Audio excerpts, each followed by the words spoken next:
ಸಿರಾ ತಾಲ್ಲೂಕು ಕಚೇರಿ ಮತ್ತು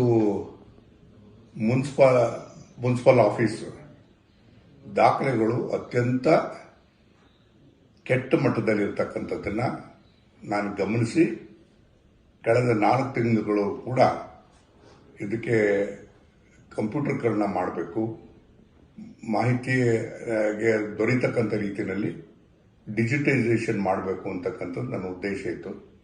ಆ ಹಿನ್ನೆಲೆಯಲ್ಲಿ ಇವತ್ತು ಸರ್ಕಾರ ಆ ಡಿಜಿಟೈಸೇಷನ್ ಮಾಡೋದಕ್ಕೆ ಕೆಲವು ತಾಲೂಕು ಆಫೀಸ್ಗಳನ್ನು ಸೆಲೆಕ್ಟ್ ಮಾಡಿದೆ.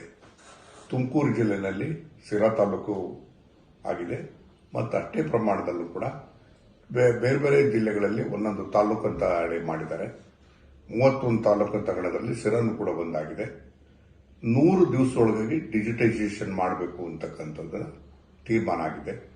ಬಹುಶಃ ಇದರಿಂದಾಗಿ ಇನ್ನು ಮೇಲಾದರೂ ಕೂಡ ಎಲ್ಲರಿಗೂ ಕೂಡ ದಾಖಲಾತಿಗಳು ಕ್ಷಣ ಮಾತ್ರದಲ್ಲಿ ಸಿಗೋದಕ್ಕೆ ಸಾಧ್ಯ ಆಗ್ತದೆ. ಮತ್ತು ಯಾರ್ಯಾರು ದಾಖಲೆಗಳನ್ನು ತಿದ್ದಿ ಮೋಸಗಳನ್ನ ಮಾಡಿದ್ರು, ವಂಚನೆ ಮಾಡತಕ್ಕಂಥ ಕೆಲಸವರಿಗೆ ಅವರೆಲ್ಲರೂ ಕೂಡ ಇನ್ನು ನಿದ್ದೆ ಮಾಡೋದಕ್ಕೆ ಸಾಧ್ಯ ಇಲ್ಲ. ಅವರಿಗೆ ಕಂಬಿ ಅಣಿಸುವಂತ ಕೆಲಸವನ್ನು ಜನಸಾಮಾನ್ಯರೇ ಮಾಡ್ತಾರೆ ಅಂತಕ್ಕಂಥ ನನ್ನ ಅಭಿಪ್ರಾಯ.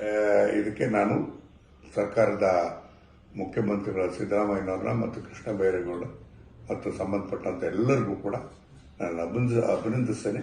ಇಂಥ ಕಾರ್ಯ ಇಡೀ ರಾಜ್ಯದಲ್ಲಿ ಆಗಬೇಕು. ನಮ್ಮ ದಾಖಲೆಗಳನ್ನು ಸರಿಯಾಗಿಡಬೇಕು.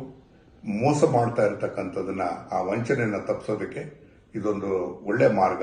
ಈ ಮಾರ್ಗದಲ್ಲಿ ಹೋದಾಗ ನಿಜವಾಗ್ಲೂ ಕೂಡ ರಾಮರಾಜ್ಯವನ್ನು ಮಾಡೋದಕ್ಕೆ ಸಾಧ್ಯ.